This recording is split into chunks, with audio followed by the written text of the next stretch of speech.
Bien le bonjour à tous. Nous revoici pour le troisième webinaire de la série. Un webinaire bien particulier aujourd'hui parce qu'on va y parler d'union libre entre le manager et le manager.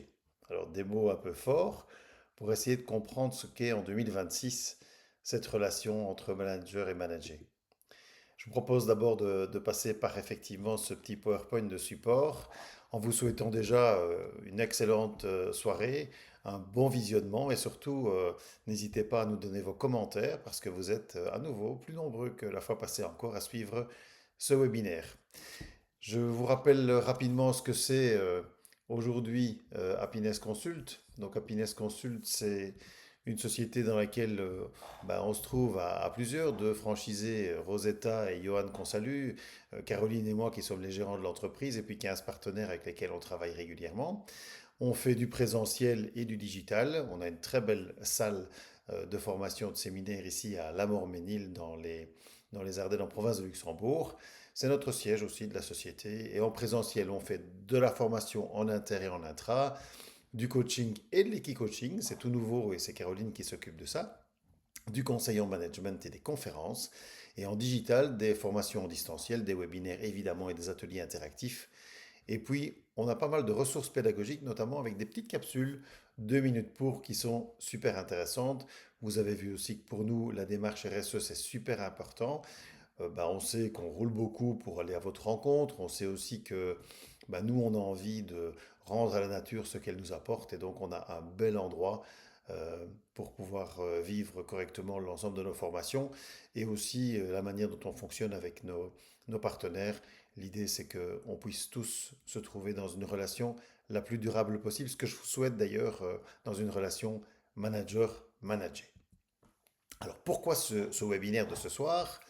D'abord, la relation entre l'employeur et l'employé, elle est en train de changer. Elle est en train de changer et je pourrais dire que le pouvoir a tendance à s'inverser. Aujourd'hui, de plus en plus de sociétés nous disent, j'ai des difficultés pour recruter, j'ai l'impression que nos managers perdent une partie de leur superbe, de leur pouvoir et que, à la rigueur, c'est plus eux qui devraient se mettre au service de leurs équipes plutôt que les équipes au service de l'entreprise ou du manager. Et on sait que le turnover s'accélère, et notamment à travers des menaces de si je ne suis pas bien ici, j'irai voir ailleurs. Il y a plein d'éléments évidemment qui jouent là-dedans. On sait qu'aujourd'hui le marché de l'emploi est plutôt très tendu, que c'est compliqué de trouver les bonnes ressources et que donc on se les dispute entre différentes entreprises. Il y a des secteurs d'activité dans lesquels on sait très bien que demain, si j'ai envie de changer d'entreprise, je le fais sans aucun problème. Les réseaux sociaux, certains profils sont piochés sur LinkedIn pour tout simplement aller fonctionner dans une autre entreprise. Et donc, pourquoi est-ce qu'à un certain moment, je resterai dans une entreprise dans un contexte comme celui-là? Ça met évidemment les managers et les entreprises dans un grand inconfort, là où par le passé, c'était probablement les employés, les collaborateurs qui, eux, étaient dans l'inconfort de parfois devoir rester dans des situations qui n'étaient pas très agréables ou très confortables pour eux. Et je dirais même qu'il y a quelque chose qui est bon là-dedans, c'est que les nouvelles générations qu'on critique très souvent, elles ont le courage de partir. D'abord parce qu'elles savent qu'elles peuvent trouver quelque chose facilement ailleurs, mais aussi qu'elles ne supportent plus l'insupportable. Et je trouve ça plutôt bien d'avoir des gens qui ont envie de réussir leur vie professionnelle plutôt que de la subir et s'en plaindre tous les jours. Alors mon objectif du jour avec vous, c'est d'explorer ensemble les moyens disponibles pour les entreprises de choisir au mieux et de garder confortablement des collaborateurs engagés et motivés. Et vous voyez qu'il y a deux éléments très importants, les choisir et puis les garder. Vous savez aujourd'hui ce que coûte le recrutement d'un collaborateur. Et donc, le bon choix, ça va être quelque chose de fondamental. Ça coûte énormément de faire ce bon choix-là. Donc, il va falloir par la suite les garder. Et pas seulement les garder là, mais les garder engagés et motivés pour qu'ils apportent toujours à l'entreprise ce qu'ils ont promis de leur apporter dès le premier jour. Et si je vous donne un petit exemple personnel, j'ai demandé un jour à quelqu'un, tiens, euh, t'es engagé ici? Et il m'a dit, bah oui, je viens de recevoir un contrat. Et je lui ai demandé, oui, mais donc t'es engagé? Et il m'a répondu oui. Et je lui ai demandé, mais t'es engagé à quoi? Et la réponse était juste le vide absolu, intersidéral. J'étais moi surpris de ne pas avoir de réponse à ma question, et je me rends compte à quel point cette question peut être déstabilisante pour celui à qui on la pose. D'ailleurs, entre nous, effectivement, si vous engagez quelqu'un, ça veut dire qu'il est engagé. Mais il est engagé à quelque chose. Et si vous l'engagez pour quelque chose. Moi, ça me semblerait intéressant qu'on termine en tout cas tous les entretiens de recrutement par mais si on t'engage, à quoi es-tu engagé? Et quand j'ai un peu insisté, il m'a dit bah pas de problème, je peux donner mes bras et mes jambes. Et je lui ai répondu, bah, des bras et des jambes, il y en a tout plein, tout le monde en a, donc je vois pas pourquoi je t'engagerais, toi, si c'est juste pour me donner tes bras et tes jambes. Un peu choc, évidemment, comme réponse. Alors dans la discussion qu'on a continué à avoir, mais je dis, mais qu'est-ce que tu pourrais me donner d'autre? Grand vide aussi, hein. Bah, je sais pas, mais mes idées, ah, ça commence déjà à m'intéresser.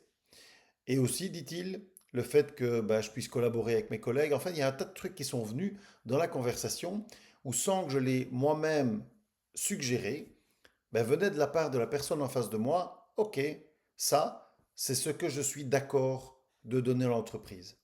Et ça me semble vraiment fondamental dans le process de recrutement de savoir ce à quoi les gens vont s'engager. Alors, comment garantir l'union libre manager-manager? Comment garantir qu'elle soit durable, cette union libre? Mais il y a quelque chose qui est vraiment fondamental pour moi, c'est de pouvoir me dire si les personnes aujourd'hui viennent dans mon entreprise, c'est qu'en fait, elles l'ont choisi. Et regardez, cette personne, elle regarde loin. Le premier jour où j'ai été engagé dans ma carrière, mon directeur, j'étais enseignant à l'époque, m'a dit, si tu veux, tu seras pensionné ici. Ça a été un choc pour moi terrible, parce que je n'imaginais pas du tout que c'était quelque chose que j'avais envie de faire. Pour lui, c'était peut-être très bien. D'ailleurs, mes parents aussi, qui étaient tous les deux fonctionnaires, quand je suis rentré à la maison, j'avais 21 ans et que je leur ai dit, vous savez ce qu'il m'a dit, le directeur? Il m'a dit, si tu veux, tu seras pensionné ici. Et ils m'ont répondu tous les deux, mais c'est super. Et moi, je ne trouvais pas ça super. J'avais plutôt l'impression que c'était une condamnation à rester, à durer, et que, en fait, cette sécurité, elle me dérangeait. C'était presque un mariage forcé. Donc, c'était pas pour moi une union libre. Et on peut regarder loin dans le temps en union libre à partir du moment où on met les conditions à la durabilité de cette union libre. OK? Donc moi, manager, je suis aussi dans cette union libre. Ça veut dire que pour moi aussi, c'est libre. Pour moi aussi, il y a des conditions à la durabilité. C'est comme si demain, j'entrais en couple avec quelqu'un où un des deux décide lui-même de ce que c'est la qualité de cette relation et que l'autre a juste à subir. On sait très bien aujourd'hui en 2026 que ça, c'est pas durable. Ni l'un ni l'autre. Il va falloir qu'on détermine ensemble les conditions de cette union libre. Ça veut dire que moi, manager, moi, entreprise, je vais pouvoir dire à un certain moment que ça ne me convient plus. Et toi, manager, collaborateur, tu pourras aussi dire que ça ne te convient plus. Attention, je mets un petit bémol à ça. Si ça ne te convient plus, alors tire-en les conclusions, hein. Combien aujourd'hui de collaborateurs se trouvent dans une situation où ils disent bah, moi, qu'est-ce que tu veux voilà, ça me convient. Et l'entreprise n'a pas le courage ou n'a pas les moyens parfois de mettre fin aux choses. S'il vous plaît, ne nous contentons plus de la médiocrité. Si on est dans une union libre durable, alors la qualité de la relation est le premier critère dans lequel je dois fonctionner. On n'est pas dans un mariage forcé où je reste pour les enfants, où j'attends que ça se termine et un beau jour, bah voilà, je mourrai avec. Non, non, non, non.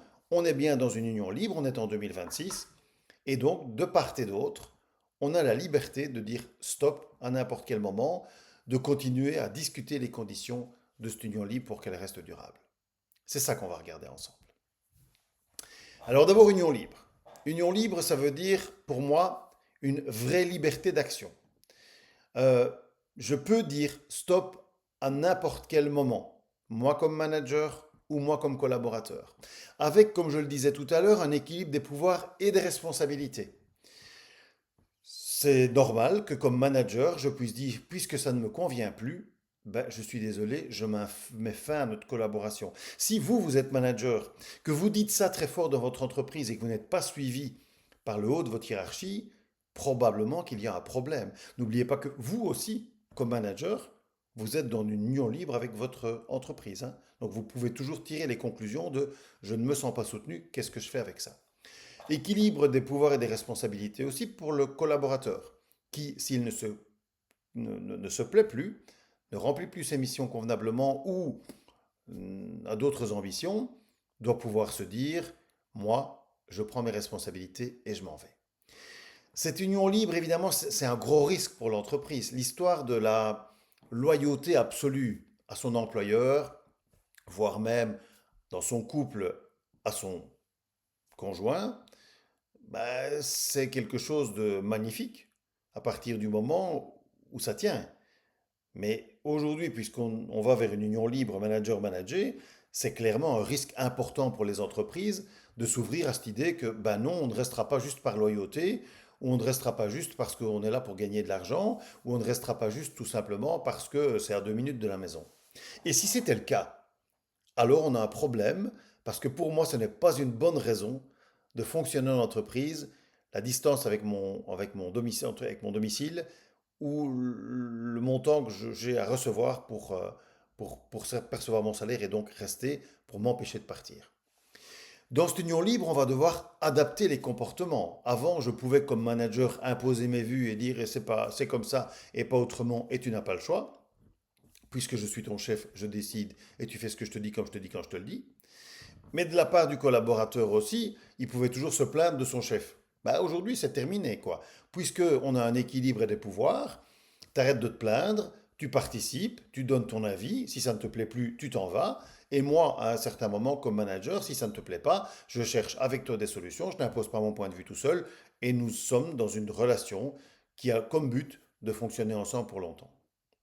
Je vous disais tout à l'heure, ça s'arrête quand on veut. Alors là aussi, hein, on regarde les risques pour l'entreprise. Il y a intérêt à ce que l'ensemble des parties soient bien clairs sur, tiens, mais qu'est-ce que je connais dans l'entreprise, qu'est-ce que j'ai comme compétences, et si demain je devais partir, qu'est-ce qui se passerait? Donc ça me semble important de pouvoir avoir un partage des connaissances, un partage des différents dossiers et qu'on puisse à un certain moment être ouvert au partage de ces infos-là. Ça dévalorise évidemment cette union libre, le contrat de travail tel qu'on l'entend habituellement. Moi, je crois que dans les années à venir, les contrats de travail vont être complètement métamorphosés et qu'on ira de plus en plus vers du piochage de temps en temps, ce qui pourrait insécuriser les entreprises ou éventuellement en permettre à certains de devenir des vrais slasheurs. Mais je reste persuadé d'une chose, dans mon quotidien, qu'est-ce que je vois? Si les gens se sentent bien, si les gens se sentent bien considérés, qu'ils font du boulot qui les épanouit et qu'ils ont une équipe à côté d'eux qui fonctionne convenablement et avec laquelle on peut travailler confortablement, personne ne part en fait. On reste parce que les conditions sont bonnes, pas parce que le salaire est élevé. Dernière chose encore, il faudrait qu'on se mette d'accord sur quelque chose dans cette union libre. Quand tout à coup on fait un mariage aujourd'hui, on fait un contrat de mariage. Dans le contrat de mariage, on met un tas de choses. Est-ce qu'aujourd'hui, on convient d'un contrat de mariage avec chacun des collaborateurs? Je ne crois pas de ça. Je crois qu'on signe toujours des contrats, on signe le règlement de travail, ce qui à nouveau ne montre pas une union libre, mais plutôt une imposition de voilà les règles chez nous, tu as intérêt à t'y conformer ou sinon ça n'ira pas. Personne ne le lit ou à peu près personne ne le lit. Et puis quand ça bug, à un certain moment, on dit bah, tu te souviens, tu t'étais engagé à ça. Oui, mais ça, c'est globalement un contrat avec une entreprise. Non, entre un manager et un manager, qu'est-ce qu'il y a comme contrat de collaboration?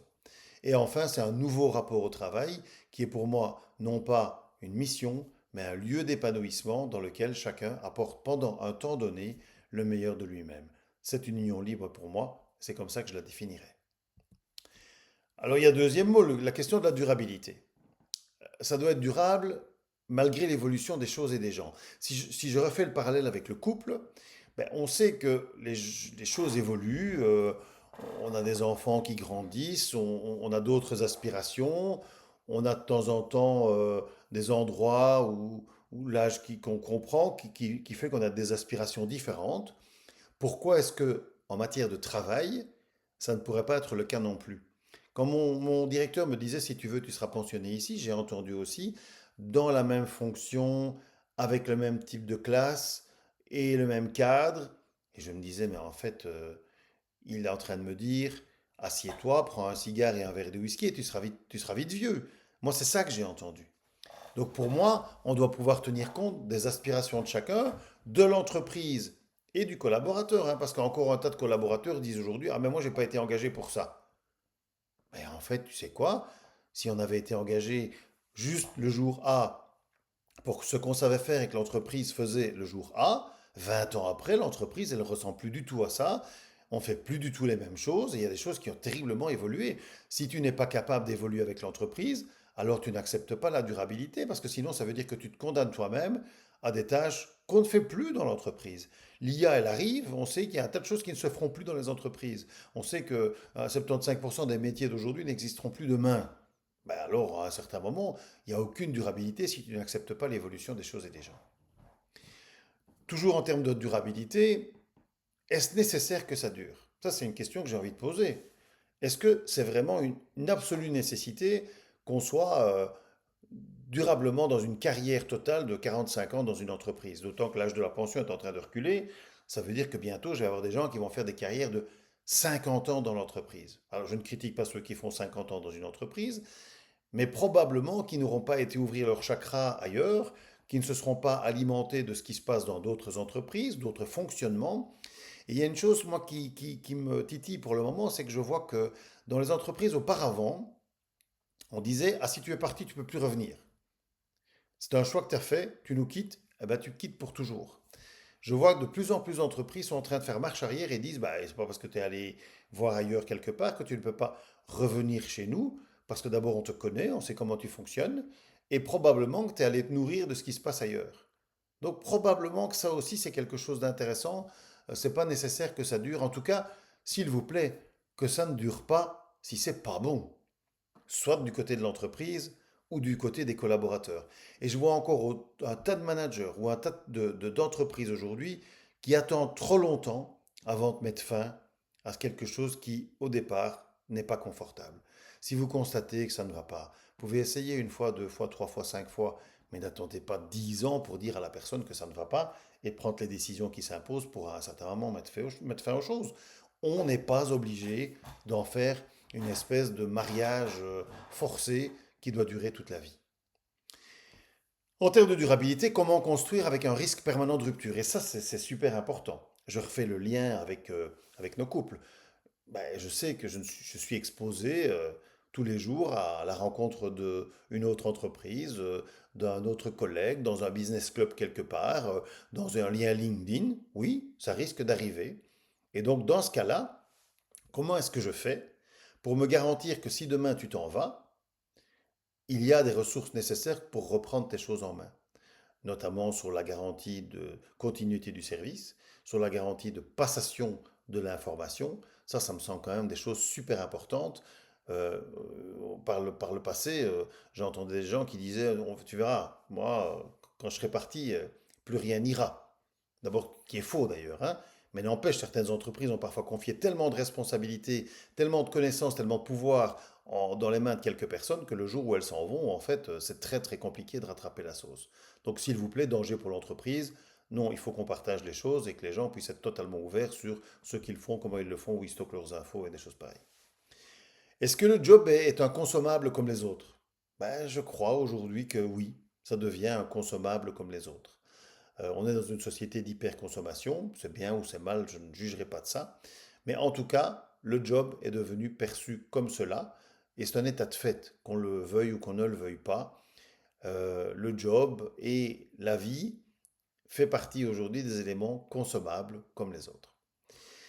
Est-ce qu'on va vers un fast emploi? Ça, c'est quand même quelque chose qui doit nous interpeller comme entreprise ou comme manager. On parle de fast fashion, de fast food. Est-ce qu'on va vers du fast emploi?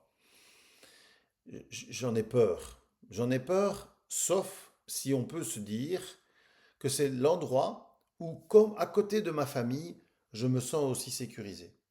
Ça me semblera quand même drôlement important de pouvoir me dire, malgré toute cette liberté d'union, il y a quelque chose là-dedans qui fait que j'ai envie d'y rester parce que ça me donne une certaine sécurité.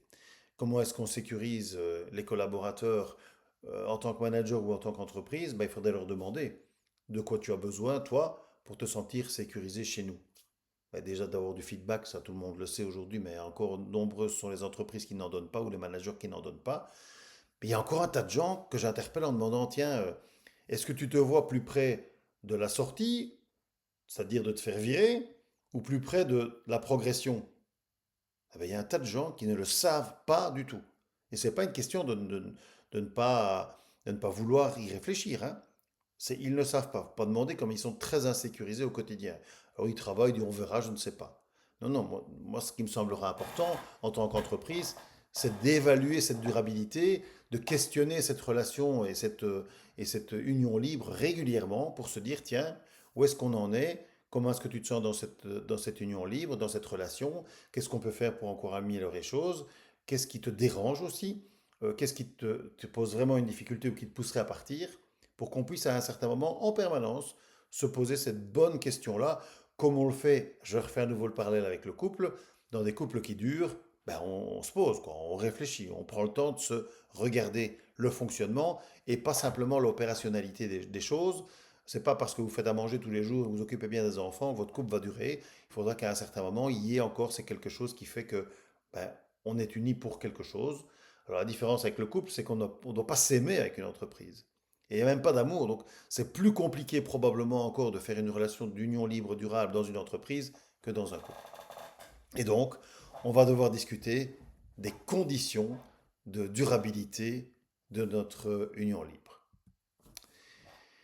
Faudra en tout cas, vous l'avez compris, que ce soit bon pour chacune des parties individuellement et longtemps pour que ça puisse durer. Alors je vous pose la question à vous. Si vous êtes manager, est-ce que aujourd'hui, dans votre fonction, c'est bon pour vous? Et est-ce que vous pensez que c'est bon pour votre entreprise?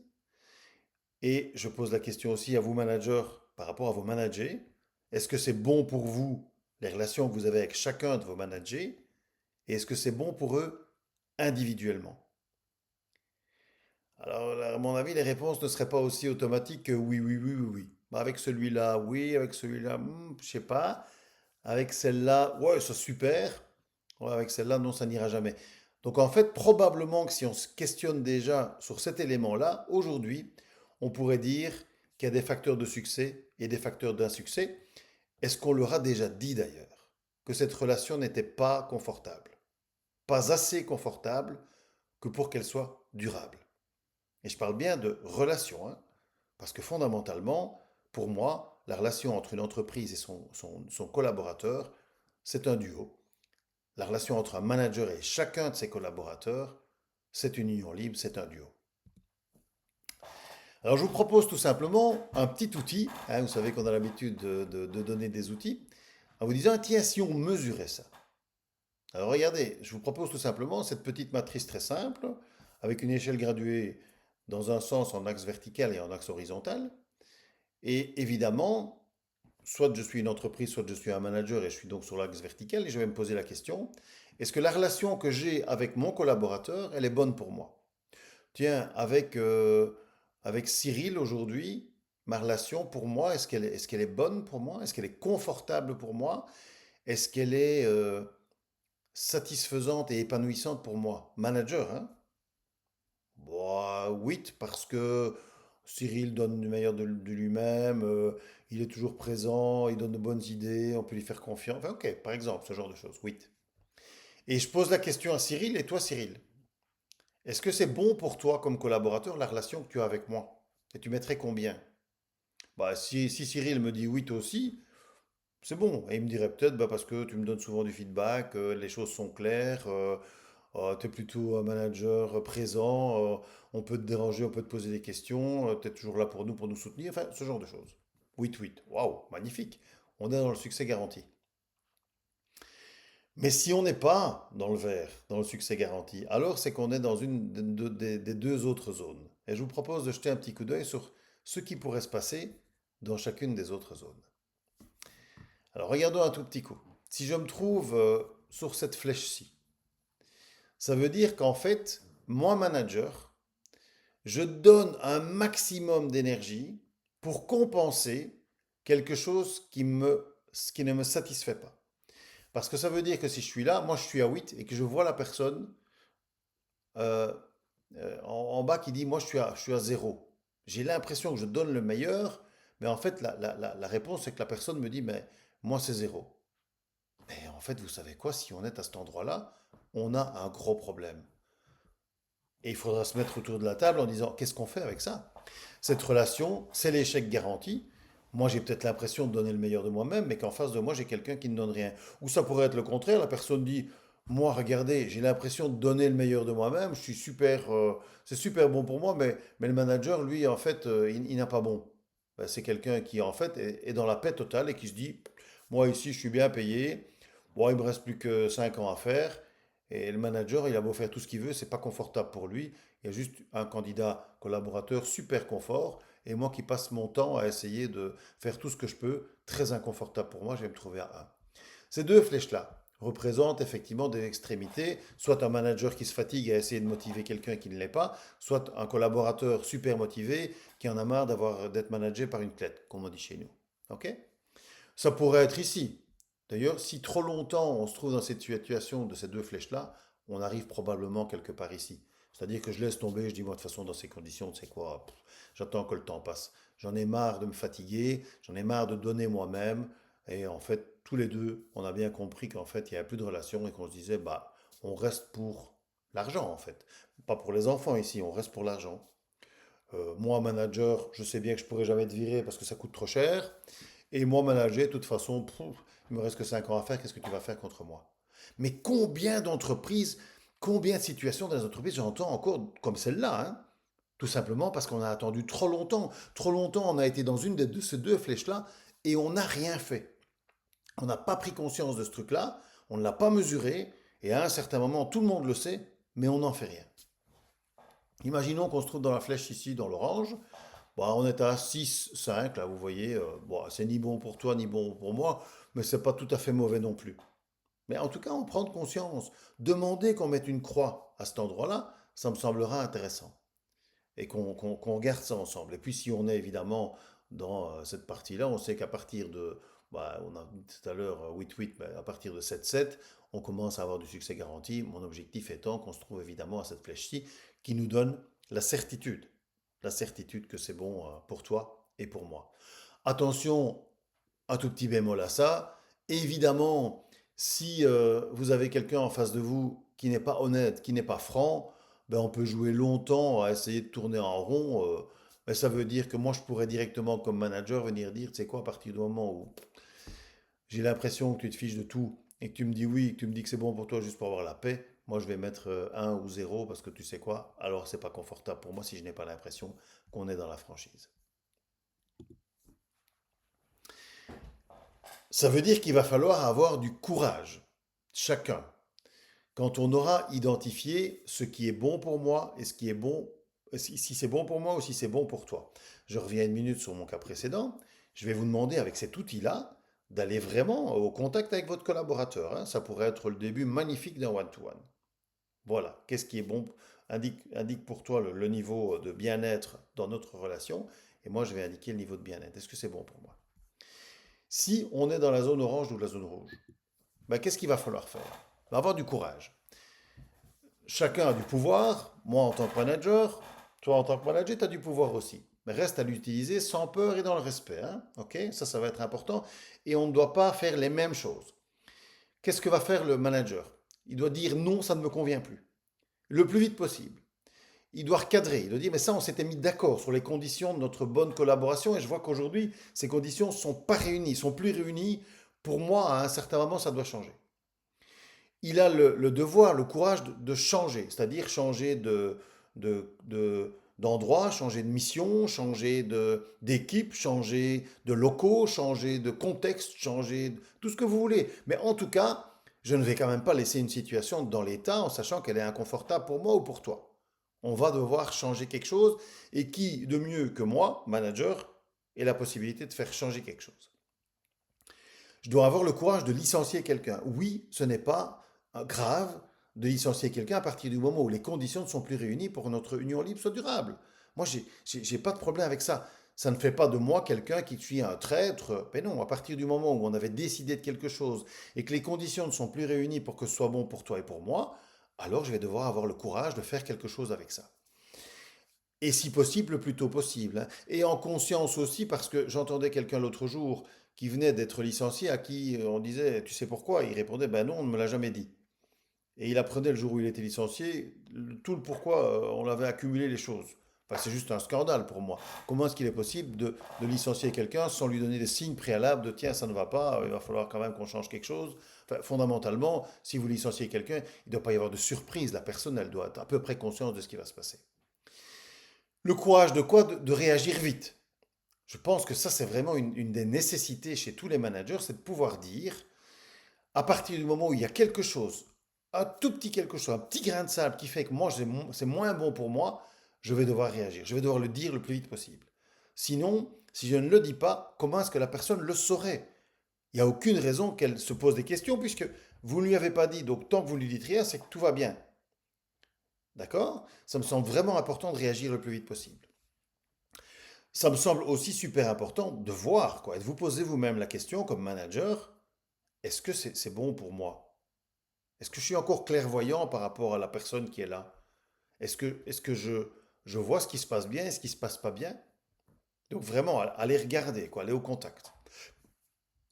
Chose importante, courage d'insister. Si malgré que vous ayez dit les choses, que vous ayez dit ça ne me plaît, ça ne me convient pas, que vous ayez recadré, que ça ne vient pas, bah avant de licencier, insistez d'abord. Parce que c'est pas parce que vous l'avez dit une fois que les gens l'ont compris. Ça me semble vraiment important, hein.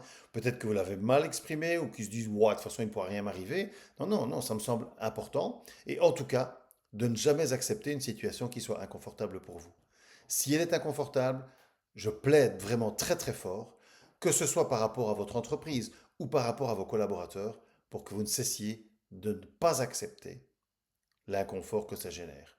Allez, quand on est dans l'inconfort, avouez-le, c'est pas là qu'on est le meilleur en prestation, hein. On rumine, on râle, on se dit tiens, zut alors, qu'est-ce que c'est que ce truc? Pourquoi est-ce que c'est? Il me cherche des noises, on me fait pas confiance, enfin un tas de trucs qui font qu'aujourd'hui, notre bien-être, notre bonheur au travail, on est affecté. Bah en fait non, je dis les choses. Je vais du côté des collaborateurs maintenant, qui ont, je vous rappelle, le même pouvoir. 50-50 de pouvoir et de responsabilité. Ils ont, ils doivent avoir le courage de partir. D'entre nous, d'ailleurs, si j'ai très fort insisté, recadré, changé un peu, ils seront probablement plus enclins à partir. Parce que je sais une chose, c'est que les collaborateurs qui sentent que ça sent le roussi, en général, ils préfèrent partir que de se faire sortir. Ça me semble vraiment important. Mis à part les gens qui, pendant des années, se sont trouvés dans une situation de tellement grand confort alors qu'on ne leur a jamais rien dit et qu'on les a à la rigueur bien payés pour qu'ils restent à ce terre-là et à ne plus rien faire à un certain moment, ceux-là, ça va être compliqué, hein, parce que vous allez devoir payer énormément et eux, ils ne se rendent même plus compte de ce qui leur arrive. En fait, à part râler quand il y a quelque chose à faire, il ne se passe plus rien. Le collaborateur, il doit avoir le courage de dire que c'est pas bon pour lui. Parce que vous pouvez peut-être essayer d'aller voir, mais parfois on ne s'en rend pas compte. Parfois il y a des trucs où vous dites, mais pourtant j'ai été lui demander, ça va, tout va bien, oui, bizarre, il me semble que pour l'instant t'es pas comme d'habitude. Et il n'a rien dit. Puis un beau jour, il vous présente un C4 en disant, j'ai trouvé une place ailleurs. Ouais, ça va pas, quoi. Ça devrait être d'ailleurs dans les conditions de notre union libre. Si à un moment tu fonctionnes pas bien avec moi, s'il y a un problème, s'il te plaît, dis-le-moi, quoi. Sinon, c'est juste incorrect pour moi. Et là où moi, je vais essayer de te dire non, de te recadrer, d'insister, de te le dire, de le voir, bah, il faudrait que de ton côté aussi, ce soit la même chose. Sinon, c'est pas fair play, quoi. Le collaborateur, il doit avoir le courage d'agir. C'est-à-dire, bah oui, je vais prendre mon courage à deux mains, je vais aller frapper à la porte de mon manager en lui disant, écoute, tu sais quoi, ça va pas très bien pour l'instant, je voudrais qu'il y ait des choses qui changent. À la rigueur, s'il est allé trouver son manager et qu'il n'y a rien qui change, de pouvoir, en lui disant, je vais te bypasser, aller dire en haut, écoute, je lui ai déjà dit 3 fois, il n'y a rien qui bouge, mais moi je voudrais que ça bouge quand même, parce que sinon je vais être en difficulté. Aussi le courage de changer, hein, de demander de changer de manager, d'équipe, avant de changer d'entreprise, parce que c'est encore possible de changer de fonction aussi dans une même entreprise. Et si possible, le courage d'accepter sans se résigner. Parce qu'il y a parfois des choses aussi qui seront imposées par l'entreprise, qui ne dépendent même pas d'ailleurs de mon manager direct, mais qui font partie du contexte. Alors, ou bien j'accepte et je ne me résigne pas, ou bien je n'accepte pas, mais alors je dois en tirer les conséquences. Et en fait, c'est pour ça que je marque accepter sans se résigner. Parce que à partir du moment où j'accepterai des situations un peu inconfortables, ça ne doit pas diminuer mon engagement, ça ne doit pas diminuer ma motivation. C'est quelque chose qui fait partie et je dis ok, ben voilà, c'est pas quelque chose qui est super confortable pour moi, mais malgré tout, c'est ici, dans ce contexte-ci, que je souhaite continuer à fonctionner en entreprise parce que c'est ce qui est à ce stade de meilleur pour moi et donc je continue à m'engager à 100% pour l'entreprise qui m'emploie. Alors regardez ce petit outil complémentaire maintenant, petit outil qui lancerait cette discussion à propos de la relation entre manager et manager. Bien souvent, on voit des outils qui sont liés au management, qui sont soit pour les collaborateurs, soit pour les managers. Moi, je voudrais qu'on utilise ce même outil, vous allez voir, avec probablement des réponses différentes en fonction qu'on soit manager ou manager. Mais c'est une matrice très simple avec quatre places possibles. Un axe vertical avec niveau d'exigence relationnel et professionnel. Je mets bien les deux. Est-ce que je suis exigeant dans ma relation à l'autre et dans ma manière de faire mon job? Et de l'autre côté, niveau de respect de mes engagements liés à ma fonction, c'est-à-dire le respect de l'entreprise, faire mon job convenablement, tenir mes délais, respecter tout simplement les autres et mon entreprise et mon responsable, enfin le respect. Respect de moi, de mes engagements et des autres. Alors regardons d'abord, si vous voulez bien, je pourrais à un moment donner ça lors d'un one-to-one à mon collaborateur en disant, bah, tiens, on va essayer de se regarder ensemble si tu veux et de partager nos points de vue. Vous avez vu que pour le manager, si je me trouve au-dessus à droite, et c'est quand même bien le but, ce serait intéressant de constater que je suis un manager courageux, qui ne laisse rien passer, donc très exigeant, et je trouve ça encore très très bien en 2026 d'être très exigeant, mais qui en même temps remplit sa fonction de soutien, de support de manière idéale. Donc il est là pour moi et il est en même temps très exigeant. Ça pour moi c'est top comme manager. Regardons maintenant le manager au-dessus à gauche. Il est très exigeant, mais de temps en temps, dans sa manière d'être dans notre relation, dans les engagements de je te donne du feedback, je suis soutenant, je bassin, ben là, il est aux abonnés absents. Ben, c'est probablement un manager égocentrique qui obtient souvent des résultats au détriment de ses équipes et qui prend le risque d'ailleurs de les perdre ou de les user. Ça, pour moi, c'est pas confortable, c'est pas agréable. Ok? Alors, c'est probablement pas durable, ça va donner du résultat sur du très court terme. Oui, mais en fait, à un certain moment, qu'est-ce qu'on va constater? C'est que on va vers un épuisement des équipes avec des gens qui râlent, qui disent, ouais, mais enfin, à part dire qu'on n'est jamais assez bon, qu'il faut toujours donner plus, moi, qu'est-ce que je reçois en échange? Pas grand-chose. Je vais en bas à gauche, c'est le pire pour moi, hein. C'est quelqu'un qui est non crédible parce que ben, il n'est pas exigeant de rien du tout, il s'en fout en fait. Euh, et il apporte peu de soutien aux équipes. C'est plutôt le manager qu'on appellerait un manager absent. Vous qui êtes manager, regardez ça, hein, essayez de voir à un moment votre manager direct où vous le situeriez aujourd'hui, dans quelle case et probablement à quel lieu précis. Et vous savez probablement l'expliquer. Et enfin, en bas à droite, le manager gentil qui accepte des choses inacceptables, là, il a un niveau de respect de ses engagements. Oui, franchement, il est toujours là pour moi. Quand j'ai besoin de lui, il répond. Il est soutenant, il me donne du feedback, il me pose des questions, il fait ce genre d'exercice, il fait des one-to-one. Magnifique, il est là pour moi. Mais malheureusement, lui, il couvre et il compense les manquements de ses collaborateurs, et donc c'est le niveau d'exigence qui est descendu. Alors c'est probablement confortable pour les collaborateurs, même si la majorité d'entre eux s'amusent bien à le regarder en disant, bah, tant que j'en ai un comme ça, moi c'est facile, je vais me cacher derrière lui, j'ai pas grand-chose à faire. Non, non, pour moi, c'est pas un couple équilibré. Et regardez d'ailleurs, si on parle de relation union libre entre manager et manager, pour moi, la seule qui tient longtemps, c'est celle qui se trouve ici.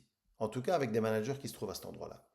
Le même graphique maintenant, si je l'interprétais au niveau des managers, pour le collaborateur, ben, si c'est un collaborateur qui est au-dessus à droite, qui a un niveau d'exigence relationnelle et professionnelle très important. Pour moi, c'est un collaborateur exigeant. C'est-à-dire qu'il ne laisse rien passer, quoi. Il continue à me dire, ouais, mais ça ne va pas. Je suis désolé, on avait dit qu'on faisait comme ça. Les one-to-one, ça fait 6 mois qu'on n'a plus fait. Le feedback, tu m'avais dit que tu m'en donnerais, mais je n'en vois pas la trace, la couleur. Tu m'avais dit qu'il y aurait des ressources supplémentaires pour me donner un coup de main quand c'était les périodes chaudes. Je ne vois personne. Il est exigeant et il a bien raison de l'être. En même temps, il est engagé et il délivre les résultats attendus en sollicitant son manager ou son entreprise pour faciliter son rôle. Il dit, hey, moi j'ai besoin de ça. Il me faut absolument cet outil-là pour faire mon job convenablement. Pour moi, ça, c'est un collaborateur durable dans une entreprise. À la fois fatigant pour le manager, mais probablement durable. Parce que s'il se tait et qu'il a ce même niveau d'exigence, en fait, vous savez quoi? Ben, vous allez avoir un collaborateur facile. C'est celui qui est en bas à droite, qui accepte les choses inacceptables et qui, au bout d'un moment, va s'épuiser sans qu'on s'en rende compte. Il y a d'ailleurs de grandes chances qu'à un certain moment, il aille à gauche, hein, en bas à gauche. Collaborateur éteint, qui ne produit plus les délivrables qu'on attend de lui, mais qui s'accommode de la situation par confort. C'est celui qui vous répond, oh, tu sais, moi, il ne me reste plus tant d'années à faire que ça.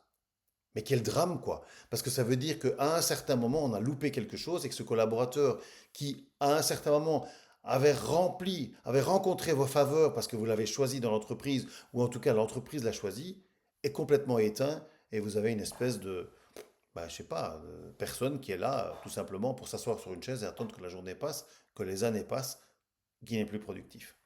Et enfin, vous avez le dernier type de collaborateurs qui sont au-dessus à gauche, très haut niveau d'exigence professionnelle, mais lui, il respecte absolument pas ses engagements. Il dit, oh, vous savez quoi, ça ne va pas, c'est honteux, ouais, mais ouais, c'est toujours à moi qu'on le fait, enfin, je vous passe les détails, hein.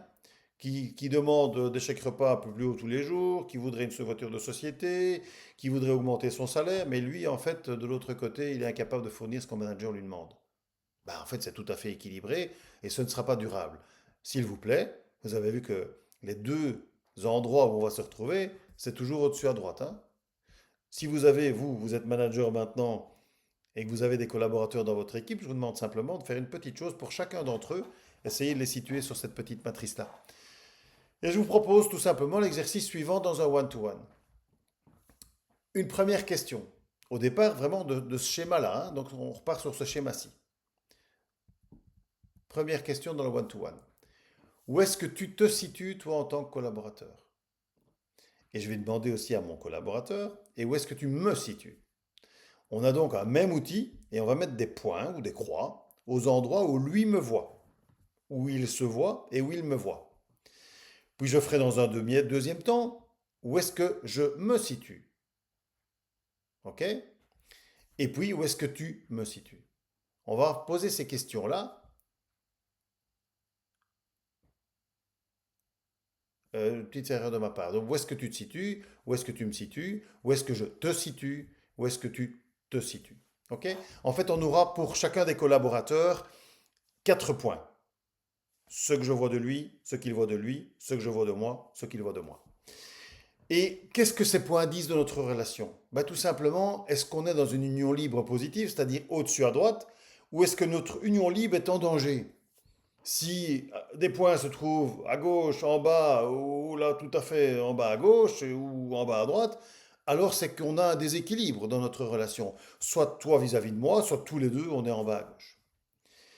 Et je lui poserai la question, tiens, en fonction de ces résultats-là, qu'est-ce qui nous réjouit à ce stade? Qu'est-ce que tu penses qui est bon là-dedans? Et puis derrière, feedback, qu'est-ce qui pourrait être amélioré? Et qu'est-ce qu'on fait avec ça concrètement? Pourquoi est-ce que j'insiste sur ce dernier point? C'est tout simplement parce que très souvent, on termine nos discussions par rien. Bah ça va, c'était une bonne discussion, ouais. So what, quoi. Alors c'est déjà très gai d'avoir une discussion avec son manager ou avec son collaborateur, d'avoir compris les choses, de voir où on est dans notre union libre, mais c'est comme si vous disiez, bah ça va, on a eu une bonne discussion, un ou deux, ça ne va pas, mais quoi? Bah on a eu une bonne discussion. Non, non, pour moi ce qui est fondamental, c'est le plan d'action derrière. Qu'est-ce qu'on doit mettre en œuvre concrètement pour se trouver le plus vite possible en haut à droite, toi comme moi, et pour que cette union libre dure le plus longtemps possible. Je voudrais aussi que, évidemment, ces one-to-one, on les répète régulièrement. Alors, c'est important. je dis souvent, ne vous étonnez pas que votre couple aille mal si vous ne l'interrogez jamais son fonctionnement et que vous ne répétez pas cette interrogation. Bah, je l'ai fait une fois, c'est bon, quoi. Hein. Je sais pas, la durée moyenne de la répétition d'un one-to-one, pour moi, ça devrait être tous les mois, tous les 2 mois, pour qu'à un certain moment, on puisse se questionner sur notre fonctionnement en duo. Ok? Ça pourrait d'ailleurs être un outil entre collaborateurs le jour où vous voyez des gens qui ne sont pas raccords. Hein. C'est probablement parce que leur couple, à eux aussi, dysfonctionne, leur couple professionnel, bien évidemment. En répétant ces one-to-one, vous allez créer en fait d'abord des alertes de oula, il y a quelque chose qui se passe aujourd'hui, notre union libre pourrait être en danger. Ou bien non, on est dans le bon, il n'y a pas de problème, on continue à fonctionner comme ça. Et surtout, on met en œuvre nos plans d'action et on les vérifie dans le one-to-one suivant en disant qu'est-ce que ça a changé, ce qu'on a fait pour qu'on soit arrivé à ce résultat qui nous convient aujourd'hui. Et si rien ne va plus, parce que ça c'est une chose qui est possible, hein. Imaginons un petit peu qu'on constate que malgré tous les efforts qu'on fait, les one-to-one, les plans d'action qu'on est en train de mettre en œuvre, il y a quelque chose qui bug, c'est peut-être tout simplement qu'il est temps de se séparer, qu'il est temps de se poser la question de oui mais comme on est dans une union libre, on est libre, chacun. Il faudra agir, pas attendre que ça se passe tout seul, quoi. S'il vous plaît, si vous êtes manager, n'attendez pas que la personne parte toute seule, hein. Il y a de grandes chances qu'elle ne le fasse pas, parce que probablement que son inconfort n'est pas suffisant pour partir. Si vous êtes, vous, collaborateur, n'attendez pas non plus qu'on vous vire, parce que parfois, certaines entreprises n'ont pas envie de payer le prix nécessaire pour vous faire sortir. En tout cas, s'il vous plaît, agissons. Ayons le courage de notre action, comme manager, comme manager, comme entreprise, comme collaborateur. En résumé, qu'est-ce qu'il faudra faire? Je pense qu'il faudra faire le constat, avec cette matrice dont on a parlé tout à l'heure, de où en est-on dans notre union libre.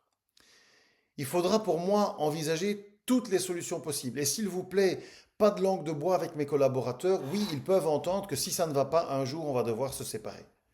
C'est une espèce de, je ne sais pas moi, j'entends encore très souvent dans les entreprises, ah non, on ne parle pas de ça. Ben si, si à un certain moment ça ne va pas, on doit avoir la conscience que oui, il est possible qu'on se sépare. Quoi, tu vas me virer? Ben oui, pourquoi pas?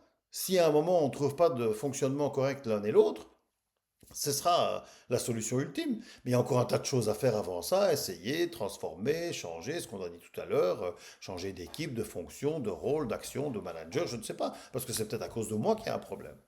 Mais en tout cas, quand on aura essayé plein de trucs, je peux dire que ben non, je ne vais pas accepter que ça dure. Ça, c'est la seule chose que je peux te confier, c'est que je n'accepterai pas que ça dure. Pourrait éventuellement se faire accompagner, conseiller par quelqu'un. Hein. Si à un moment on se dit, tiens, mais nous on se rend compte que dans notre relation manager-manager, on a un vrai problème et qu'on a identifié que c'était peut-être juste nos personnalités qui posaient problème, est-ce qu'on ne peut pas demander à soit un médiateur interne ou un externe de venir regarder ce truc-là en disant, ben les gars, moi quand je vous regarde comme ça, j'ai plutôt l'impression que c'est ça qui se passe et que c'est plutôt une incompatibilité d'humeur et pas simplement une incorrection dans la manière dont vous exercez vos fonctions. Et probablement qu'il y a de la place ailleurs dans les entreprises pour pouvoir fonctionner avec d'autres personnes. On n'est pas obligé d'aimer tout le monde, quoi, hein. Donc ça me semble vraiment important. Mais pour ça, il faut se faire conseiller soit par un interne, soit par quelqu'un d'extérieur qui viendra poser un regard neutre sur la situation. Je vous le répète, ça va être fondamental pour moi d'établir un vrai plan d'action. S'il vous plaît, pour moi, l'inaction, c'est la pire des choses. Et dans le changement, ce qui fait que ça commence à bouger, c'est qu'on fait le premier pas. Hein. Donc je vous demande de faire des pas l'un après l'autre pour pouvoir mettre en œuvre ces plans d'action. Les mettre en œuvre, parce que c'est très beau d'avoir un tas de plans et de mettre un tas de trucs qu'on a envie de faire sur une to-do list. Si vous ne commencez pas la première action, à un moment, il se passera juste rien et ça sent le pourri, quoi. Dans une relation, quand c'est pas bon pour l'un ou pour l'autre ou pour les deux et qu'il n'y a pas d'actions qui sont menées derrière, on sait qu'on va à la catastrophe. Et à un certain moment, on peut plus se blairer. Quand on se regarde le matin ou qu'on se croise dans le couloir, à un moment, on se dit, oh, encore elle, encore lui. Donc je ne vous souhaite pas d'arriver là, quoi. Il y a un tas de choses à faire avant d'arriver là. Ça me semble vraiment fondamental. Et enfin, une dernière chose, une fois qu'on est passé à mettre en œuvre ce plan d'action, s'il vous plaît, passez à autre chose, quoi. Ok, ce n'est pas grave de se séparer si on a comme ambition de passer à autre chose, de faire quelque chose de mieux, d'apprendre de ses erreurs. Et vous savez, l'herbe elle est verte aussi ailleurs, dans les autres entreprises, dans les autres équipes, et on n'est pas condamné à vivre avec son manager ou son collaborateur pendant toute sa vie en se disant, il ou elle m'énerve au quotidien, mais je suis bien obligé de le garder parce que qu'est-ce que tu veux, c'est comme ça. Non, s'il vous plaît, pas d'acceptation de l'inacceptable. Voilà, aujourd'hui vous avez vu qu'au-delà du contrat de travail, la relation de travail, c'est une vraie union libre qui mérite qu'on la traite comme telle et qu'on en prenne soin. Une union libre, ça veut dire que ça s'entretient, c'est quelque chose qui mérite qu'on s'en occupe au quotidien, et si ce n'est pas au quotidien, en tout cas régulièrement. Il y a plein de nouveautés à venir à Happiness Consult, en présentiel ou en digital. C'était le dernier épisode de nos webinaires, mais il y aura encore plein de surprises. Alors je vous propose tout simplement de nous retrouver sur les réseaux sociaux, d'aller voir notre site internet. Et notre équipe ne cesse de grandir en compétences.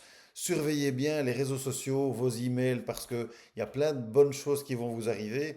On vous souhaite plein de bonheur dans vos entreprises. C'est ça qui fait qu'à un moment, c'est durable. Et vous savez que notre nom, c'est Happiness Consult. On vous souhaite plein de bonheur au travail parce que vous y passez énormément de temps. Et pourquoi être malheureux au travail?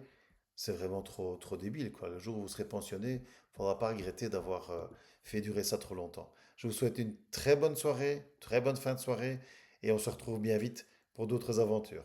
Au revoir.